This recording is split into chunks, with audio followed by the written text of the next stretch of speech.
तो राहुल गांधी की संसद सदस्यता जाने को लेकर कांग्रेस जो है वो आज सत्याग्रह कर रही है। इसको लेकर शायद बीजेपी की तरफ से प्रेस कॉन्फ्रेंस की जा रही है। हिंदी में रस्सी जल गई पर बल नहीं गया। एक देश में दो विधान इन्हें आज भी चाहिए। एक विधान आम आदमी के लिए और एक विधान अपने परिवार के लिए। वैसे एक सरकार में दो प्रधान तो वो चला चुके हैं और पार्टी में भी दो प्रधान चला रहे हैं, यानी दो प्रधान चला रहे हैं और परिवार के लिए दो विधान इन्हें आज भी चाहिए। और फिर प्रमोद तिवारी जी कहते हैं परिवार की पृष्ठभूमि देख के देना चाहिए। तो मैं विनम्रता के साथ स्मरण दिलाना चाहता हूं कि आप ही के परिवार में आपकी दादी श्रीमती इंदिरा गांधी जी न्यायालय के द्वारा दोषी सिद्ध हुई थी चुनाव में धांधली के आरोप में। यह आपकी परंपरा है, पृष्ठभूमि है, और उन्होंने अपने को उसके बावजूद इंडिया इज इंदिरा कहा था। श्री राजीव गांधी जी भारत के पहले प्रधानमंत्री बने थे जो बोफोर्स में भ्रष्टाचार के आरोप में आए थे, और उन्होंने उसके बाद यह भी बोला था कि बड़ा पेड़ गिरता है तो धरती हिलती, यानी हजारों सिखों के नरसंहार को जस्टिफाई किया था।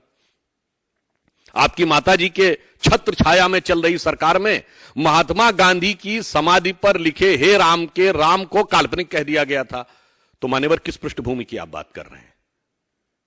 पृष्ठभूमि तो और भी ज्यादा खतरनाक नजर आ रही है, और यहां पर विषय उससे भी ज्यादा है। भारत के पिछड़े समाज के प्रति इस प्रकार का दुराग्रह, और उसके बाद आप जिस बेशर्मी के साथ उस चीज का समर्थन कर रहे हैं वो दुखद है, पीड़ादायी है। ईमानदारी तो यह कहती थी कि आपको क्षमा याचना करनी चाहिए थी, और दुख की बात यह है कि ये जितने भी अपने को पिछड़े दलितों के अलंबरदार बनते हैं वो अचानक मौन साधना में क्यों चले गए? इतना बड़ा बयान, जातिगत अपमान पूरे पिछड़े वर्ग का किसी अन्य ने कर दिया होता तो पूरे देश में आग लगा दी होती, परंतु आज ऐसा लग रहा है कि ये सारे के सारे अलंबरदार मौन साधना में चले गए। बड़े आश्चर्य की बात है जो ये कहते हैं थे कि आतंकवाद का मजहब नहीं होता, वो दो सरनेम के आधार पे भ्रष्टाचार की जाति बताने लगते हैं। कितनी डुप्लिसिटी ऑफ द कैरेक्टर है इनमें।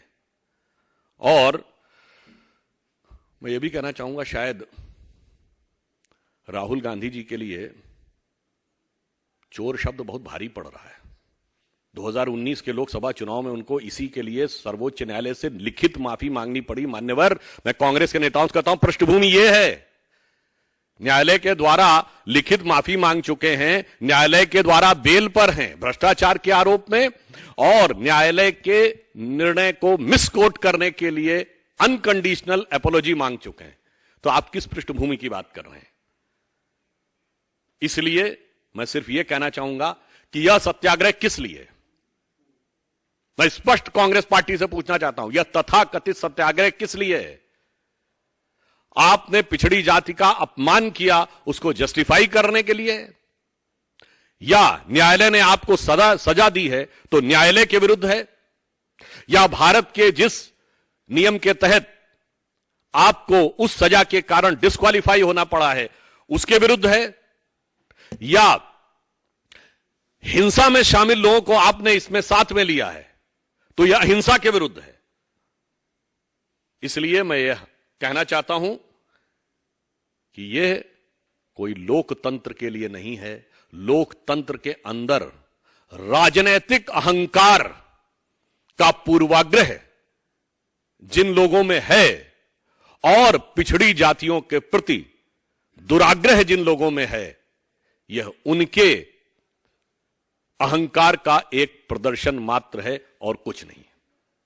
और यदि मैं कहूं कि बहुत दुख की बात है, यह किसी भी भारतीय के लिए पीड़ा की बात है कि महात्मा गांधी की समाधि पर महात्मा गांधी के सत्याग्रह शब्द का प्रयोग यदि ये लोग करते हैं तो गांधी जी के सत्याग्रह और इस तथाकथित सत्याग्रह में उतना ही अंतर दिखता है जितना पंचतंत्र में भगत और बगुला भगत में। धन्यवाद।